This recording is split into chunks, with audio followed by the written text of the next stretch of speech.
ଆମ ଦାମ୍ପତ୍ୟ ଜୀବନ ଆଜିକାଲି କାହିଁକି ନଷ୍ଟ ହୋଇଯାଉଛି, କ'ଣ ପାଇଁ ପାରିବାରିକ ବୁଝାମଣା ରହୁନି ଏବଂ ପରିବାର ମଧ୍ୟରେ ସୁସମ୍ପର୍କ ସ୍ଥାପନ ହୋଇପାରୁନି, ଏ ସମ୍ପର୍କରେ ଆପଣ ସମ୍ପୂର୍ଣ୍ଣ ବୁଝିପାରିବେ।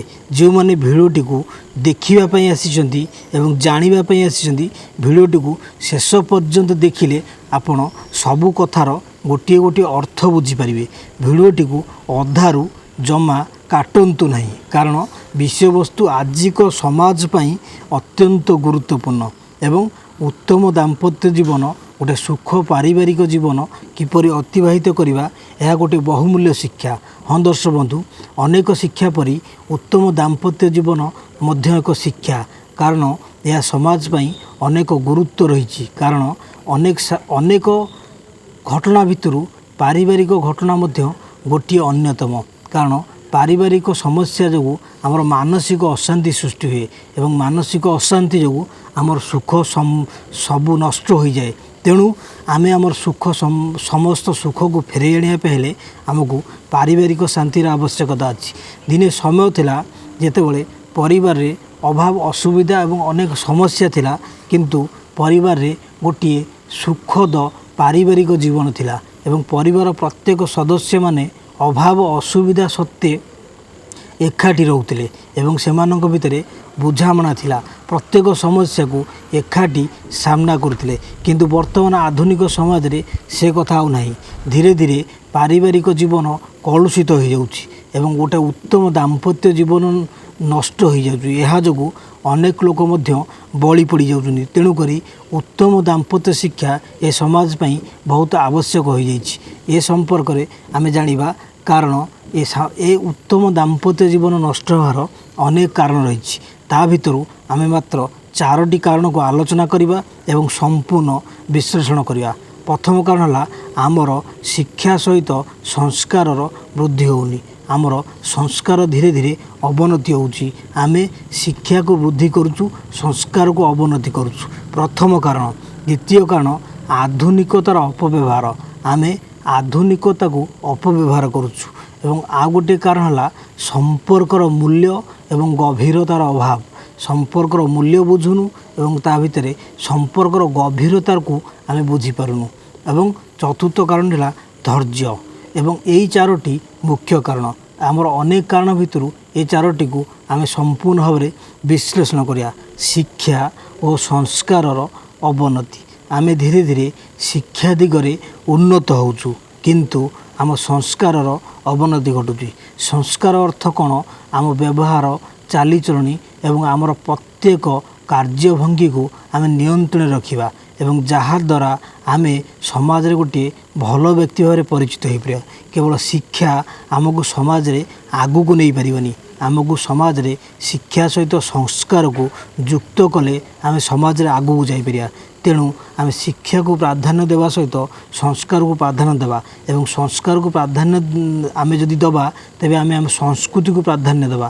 ଯଦି ଆମେ ଆମର ସଂସ୍କୃତି, ଶିକ୍ଷା ଓ ସଂସ୍କାର ଏ ତିନୋଟିର ସମନ୍ୱୟ ରକ୍ଷା କରିବା, ତେବେ ନିଶ୍ଚିତ ଭାବରେ ଆମେ ସମାଜରେ ଗୋଟିଏ ଭଲ ବ୍ୟକ୍ତି ହୋଇ ବଞ୍ଚିପାରିବା। ଆମେ କେବଳ ଶିକ୍ଷା ପ୍ରତି ଅଗ୍ରସର ହୋଇ ଅନ୍ୟ ଦିଗ ପ୍ରତି ଦୃଷ୍ଟି ନ ଦେଲେ ଏହା ଆମ ପାଇଁ ସମସ୍ୟା ସୃଷ୍ଟି କରିବ। ଦ୍ୱିତୀୟ କଥା ହେଲା ଆଧୁନିକତାର ଅପବ୍ୟବହାର। ହଁ, ଆମେ ଦୀର୍ଘ ବର୍ଷ ପର୍ଯ୍ୟନ୍ତ ପୂର୍ବରୁ ଅନେକ ଦୁଃଖ କଷ୍ଟ ଅଭାବ ଅସୁବିଧାରେ ବଞ୍ଚି ଆସୁଥିଲୁ, କିନ୍ତୁ ଧୀରେ ଧୀରେ ଆଧୁନିକ ସମାଜ ପ୍ରତିଷ୍ଠା ହେବା ଦ୍ୱାରା ଆମ ଜୀବନଶୈଳୀରେ ପରିବର୍ତ୍ତନ ଆସିଲା ଏବଂ ଆମେ ଉନ୍ନତ ଜୀବନଯାପନ କଲୁ। ଯେପରିକି ଭଲ ଘରେ ରହିଲୁ, ଭଲ ଖାଇଲୁ, ଭଲ ପୋଷାକ ପିନ୍ଧିଲୁ, ଏହିଭଳି ଅନେକ କାର୍ଯ୍ୟଧାରାରେ ପରିବର୍ତ୍ତନ ଆସିଲା। ଭଲ ଚିକିତ୍ସା ସୁବିଧା ପାଇଲୁ, ଭଲ ଶିକ୍ଷା ପାଇଲୁ। କିନ୍ତୁ ଆମେ ଯଦି ୟାକୁ ଅପବ୍ୟବହାର କରିବା, ତେବେ ନିଶ୍ଚିନ୍ତ ଏହା ଆମ ଜୀବନଶୈଳୀକୁ ସିଧାସଳଖ ପ୍ରଭାବିତ କରିବ। ଯେପରିକି ଆମେ ଶିକ୍ଷା ଗ୍ରହଣ କରି ତାକୁ ଯଦି ଉତ୍ତମ କାର୍ଯ୍ୟରେ ଲଗାଇବା ନାହିଁ ଏବଂ ଆମେ ଆଧୁନିକ ଯନ୍ତ୍ରପାତିର ଅପବ୍ୟବହାର କରିବା, ଯେପରିକି ଆମେ ଧରୁଥିବା ମୋବାଇଲ କେଉଁ ଉଦ୍ଦେଶ୍ୟରେ ତିଆରି କରାଯାଇଛି ତାକୁ ନ ବୁଝି ତା'ର ଅପବ୍ୟବହାର କରିବା ଏବଂ ଆମେ ଅନ୍ୟାନ୍ୟ ଜିନିଷର ଅପବ୍ୟବହାର କରିବା। ଆଧୁନିକ ସମାଜ ଆମକୁ ଯେଉଁଥିପାଇଁ ପ୍ରତିଷ୍ଠା କରାଯାଇଛି, ଯଦି ତା'ର ମୂଲ୍ୟ ନ ବୁଝି ଆମେ ତାକୁ ଅନ୍ୟ ଗୋଟେ ଦୃଷ୍ଟିରେ ବୁଝିବା ଏବଂ ତା'ର ଗୋଟିଏ ଅପବ୍ୟବହାର କରିବା, ତାହାର ସିଧାସଳଖ ଆମ ଜୀବନଶୈଳୀ ଉପରେ ପ୍ରଭାବ ଆସିବ। ଆଉ ଗୋଟିଏ କାରଣ ହେଲା ଆମ ଭିତରେ ଥିବା ସମ୍ପର୍କର ମୂଲ୍ୟ ଓ ଗଭୀରତାର ଅଭାବ। ହଁ ଦର୍ଶକ ବନ୍ଧୁ, ଆମେ ଧୀରେ ଧୀରେ ସମ୍ପର୍କର ମୂଲ୍ୟକୁ କମ୍ ବୁଝୁଛୁ ଏବଂ ସମ୍ପର୍କର ଗଭୀରତାର ଅଭାବ ରହୁଛି ଏବଂ ସମ୍ପର୍କଟା ନିଃସ୍ୱାର୍ଥପର ହୋଇ ଏବଂ ଗଭୀର ହେବା ଦରକାର। କାରଣ ଗଭୀର ସମ୍ପର୍କ ଏବଂ ଗୋଟିଏ ଉତ୍ତମ ଦାମ୍ପତ୍ୟ ଜୀବନ ପାଇଁ ଗୁରୁତ୍ୱପୂର୍ଣ୍ଣ। ଉତ୍ତମ ଦାମ୍ପତ୍ୟ ଜୀବନ ପାଇଁ ସମ୍ପର୍କ ବା ସମ୍ପର୍କର ଗଭୀରତା ନିହାତି ଆବଶ୍ୟକତା ଅଛି। ଏ ସମ୍ପର୍କରେ ଗୋଟେ କାହାଣୀ କହୁଛି, ଚାଲନ୍ତୁ ଶୁଣିବା। ଆପଣମାନେ ସମସ୍ତେ ଜାଣିଛନ୍ତି ମହାନ ବୈଜ୍ଞାନିକ ଅବଦୁଲ କାଲାମ। ଅବଦୁଲ କାଲାମଙ୍କ ବାପା ଏକ ଡଙ୍ଗାରେ ପାରି କରନ୍ତି କିଛି ତୀର୍ଥଯାତ୍ରୀମାନଙ୍କୁ। ଏହିପରି ଭାବରେ ସେ ନିଜର ଗୁଜୁରାଣ ମେଣ୍ଟାଉଥିଲେ। ଦିନେ ଅବଦୁଲ କାଲାମଙ୍କର ବାପା କାମ ସାରି ଘରକୁ ଫେରିଲେ ଏବଂ ସେତେବେଳେ ତାଙ୍କର ମା ତାଙ୍କୁ କିଛି ରୁଟି ସହିତ ଅନ୍ୟ କିଛି ଖାଇବାକୁ ଦେଲେ ଏବଂ ତାଙ୍କ ବାପା ଖାଇ ବସିଲେ, ଦେଖିଲେ ରୁଟିଟା ସମ୍ପୂର୍ଣ୍ଣ ପୋଡ଼ି ଯାଇଛି ଓ ନଷ୍ଟ ହୋଇଯାଇଛି, କିନ୍ତୁ ସେ ତାକୁ ଖାଇଲେ, କୌଣସି ପଦେ ବି କହିଲେ ନାହିଁ। ଯେତେବେଳେ ତାଙ୍କ ମା ପାଖରେ ଠିଆ ହୋଇଥିଲେ ଏବଂ କହିଲେ ରୁଟିଟା ଆଜି ପୋଡ଼ିଯାଇଛି ଏବଂ ଭଲ ଲାଗୁନଥିବ, ତୁମେ କାହିଁ କିଛି କହୁନ? ଅବଦୁଲ କାଲାମଙ୍କର ବାପା କହିଲେ ରୁଟିଟା ପୋଡ଼ିଯାଇଛି, ମୁଁ ଯଦି ୟାକୁ ଖାଇଦିଏ ତେବେ ମୋର କୌଣସି ଅସୁବିଧା ହେବନି, କିନ୍ତୁ ମୁଁ ଯଦି ତୁମକୁ ପଦେ କଡ଼ା କଥା ବା ଗାଳି କରେ ତେବେ ତୁମ ମନ କଷ୍ଟ ହୋଇଯିବ। କାରଣ ପୋଡ଼ା ରୁଟି ମୋତେ ଯେତିକି କଷ୍ଟ ଦେଉନି, ମୋର କଡ଼ା କଥା ବା ମୋର ଗାଳି ତୁମକୁ ତା'ଠାରୁ ବେଶୀ କଷ୍ଟ ଦେବ। ଏହା ହିଁ ଗୋଟେ ଉତ୍ତମ ଦାମ୍ପତ୍ୟ ଜୀବନର ଗୋଟେ ଲକ୍ଷଣ। ଆମେମାନେ ସମସ୍ତେ ପରସ୍ପରକୁ ଭଲ ଭାବରେ ଗଭୀର ଭାବରେ ବୁଝିବାର ଆବଶ୍ୟକତା ଅଛି। ତେବେ ଯାଇ ଆମ ଭିତରେ ସମ୍ପର୍କର ଗଭୀରତା ଆସିବ।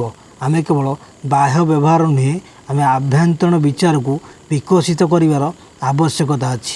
ଆଉ ଗୋଟିଏ ହେଲା ଧୈର୍ଯ୍ୟ।